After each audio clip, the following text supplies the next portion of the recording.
Crafted here, another at the back of the truck video. And look what we have here.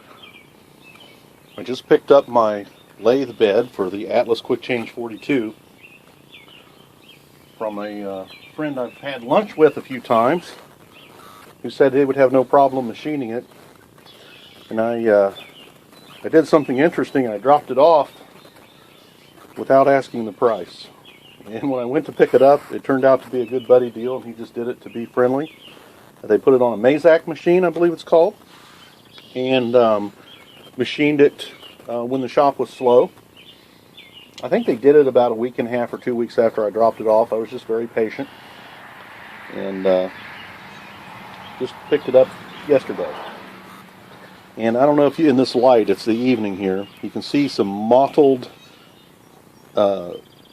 appearance there. It almost looks like little cavities in the casting at first, but it's really not. He explained to me that this is steel or iron has flakes of chrome in it, and he said they do that to make a surface very long wearing, and he could see that in the surface here. Usually these beds, I have read, are out like this. This bed, he was surprised, was out like this. It was high in the middle. And he said he had to take 12 thousandths off to get it flat and straight, which is a very minimal amount. And I'm shocked that I can't see any of the tool marks from dropped tools on these ways. So none of those were any deeper than that. It looks brand new.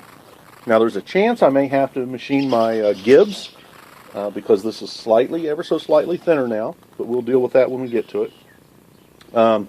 He also indicated all of these side surfaces, and he said these surfaces here are not out more than a half a thousandths end to end. They're all parallel, and he didn't see any reason to machine them. They were so nice.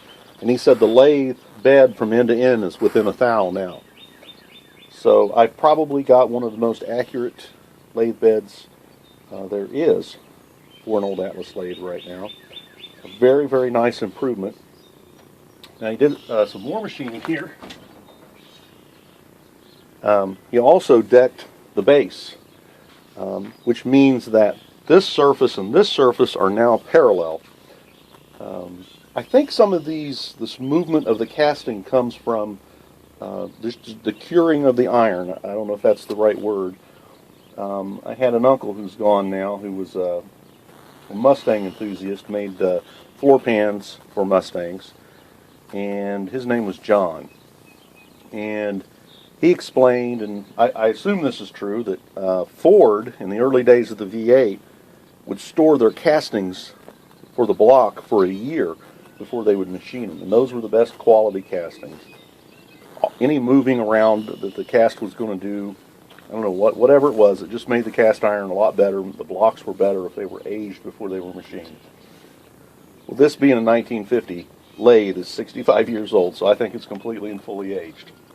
Probably when they were manufactured, they went from the casting house, from the foundry, directly to be machined.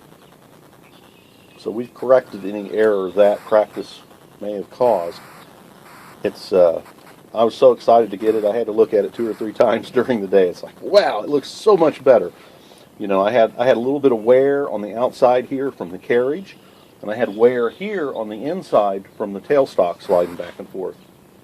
So this thing is just beautiful now. So I've got a little bit of paint touch-up to do, little places that I missed, and I can start putting this together. I've already got the headstock together on the lathe. I've got the tailstock together.